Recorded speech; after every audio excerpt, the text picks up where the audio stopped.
name is Linda Becker, and I live at 37 South Point. I have 2 boys in this district, and I am here to ask you to give our kids the freedom to be unmasked if they choose. And I have 3 very good reasons why. The first reason I would like our kids to have the freedom to be unmasked is they simply do not prevent the COVID virus from spreading. As a respiratory therapist, I've learned the usage of personal protective equipment, which included the mask, was to protect yourself from blood and bodily fluids, not from most viruses. Then I recently watched a video of a concerned mother at a BOE meeting who stated the same thing, that masks do not prevent the COVID virus from spreading. Her name is Kristen Kelly, and she is a senior industrial hygienist who has worked occupational environmental toxicology for 19 years, worked 9 years in the field in the military, and is also a court-credentialed expert. Ms. Kelly teaches experts on how to effectively use and fit a mask. She states you must be trained in the limitation, storage, usage, and cleaning of masks. Ms. Kelly stated that the COVID-19 is a virus that is aerosolized, and that the COVID aerosol particle size is 0.1 micron, which is 40,000 times smaller than a cross-section of a human hair. If you're interested in following the science, you can check out her colleague, Stephen Petty, at Petty Podcast. Ms. Kelly states the masks our children are wearing are not industrial-grade masks. They are not tight-fitting. They do not stop COVID virus from spreading.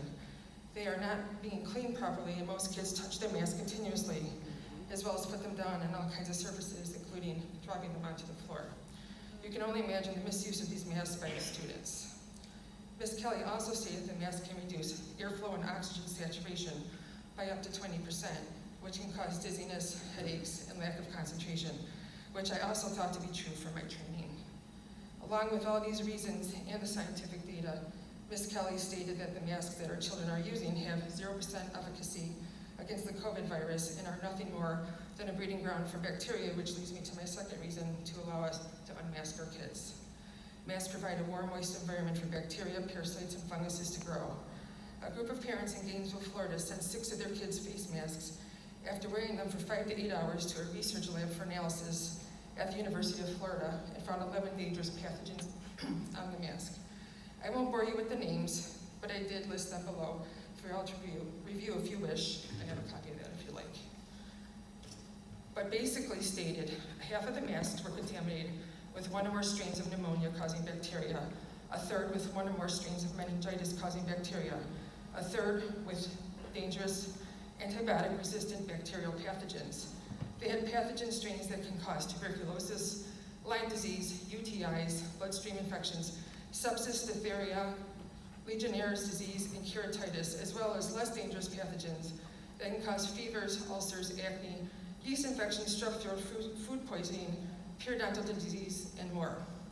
And all of these pathogens were found from only 6 masks. Imagine what would find if more were sent to the lab. So there is a real danger to our children wearing these masks all day in school.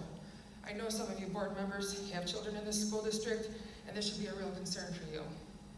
A third reason to give our children the choice not to wear masks is that our children's education is in jeopardy. Students are having anxiety and stress from being yelled at, written up, and made to feel shameful when the masks are pulled down below their nose. And teachers are often seen with masks below their nose or chin, which is hypocrisy. This is utterly disgraceful, especially when the kids are not getting the mask breaks parents were told by the district they would get. All of this has taken away the focus of the teachers and the students, which interferes with our children's education and learning. One mom I know from William Street said her son had a migraine from wearing the mask, and he had to leave school and not come back until he had a negative COVID test. This is extremely unreasonable, especially when the mask causes migraine. This was another disruption in a student's education.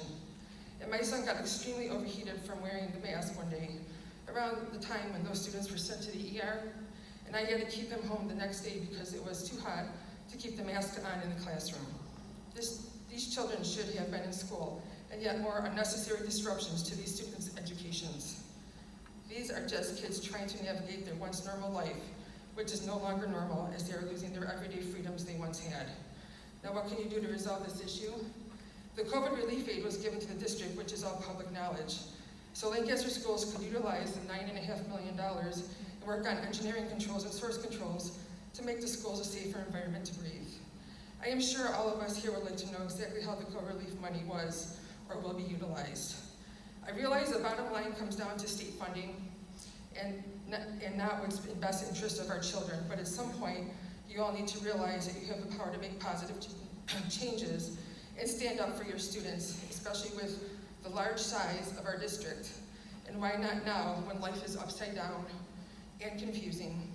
Our district could be legendary and pave the way for our schools to follow, other schools to follow, and also before parents withdraw their children from the district. To wrap up, I'm here to stand up for my children and all the children in our district who have no voice. Please allow parents to send their children to school unmasked if they choose. As I discussed, the masks are ineffective against the COVID virus. They spread diseases. They cause many disruptions in education and learning, and it's an abuse of power to be forced to wear one, as it is against our God-given and constitutional rights as American citizens and tax-paying parents of this district. Thank you. Thank you, Ms. Becker.